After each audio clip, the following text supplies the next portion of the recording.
Hi vegan cheesemongers, today we're in the kitchen using a couple of your cheeses you've already done to make a vegan fondue. That's right, you can impress your friends, families, and guests alike so that they can choose to enjoy a traditionally, of course, non-vegan food like fondue, and it's 100% plant-based, fabulous for the environment, for the world, for the animals, and of course for your belly. So while in some parts of the world we think of fondue as being very luxurious and rich and something very decadent, ironically, in Switzerland, where fondue was invented, it really was just a way for people to use up old end bits of cheese. That's right. So when they had a large bunch of cheese and they were down to the very end bit, they would just shove them all together in one big pot, mix them up maybe with a little bit of milk or butter or just leftovers, and it was literally just a way to stretch their ingredients out. So for our ingredients, we do have a little bit of garlic powder. Then we're using some of our Swiss Emmental as well as our Edam. And then in here I do have our plant milk, and I use a little bit of our dry vermouth. As mentioned in the recipe, you could also use just dry white wine, or if you were abstaining from alcohol, you could absolutely use just some whey or the leftover drippings from the Elfukara or even from the Lebne. Next, we also have some of our bobolo, a little bit of lemon juice. We have our toasted nut butter here with some vegan margarine.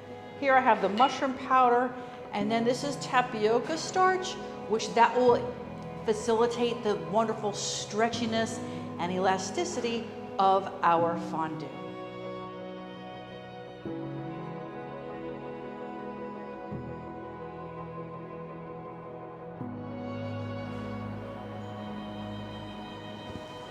Now today I am using an electric fondue pot.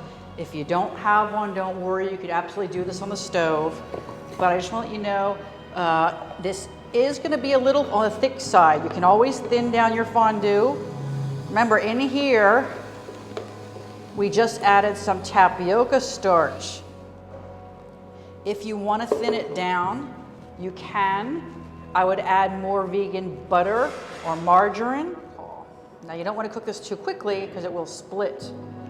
But if your fondue does split, do not worry. You can absolutely stick it back into the blender. All of our fondue is completely heated through with all of that tapioca. Look at that gorgeous amount of stretchiness.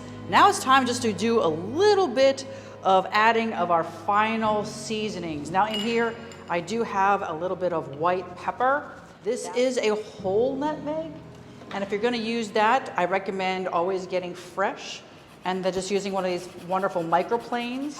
There are a couple other ingredients which actually are even more amazing. One is called tonka. It is a seed that has a delicious flavor profile, and the last one is malep, which actually comes from the cherry seeds themselves. So I'm going to put a little bit of that in there, because the liqueur that goes typically into this fondue is actually called kirsch. Now, I can't source the kirsch here in Greece, but I do have a little bit of cherry brandy because kirsch is a cherry liqueur.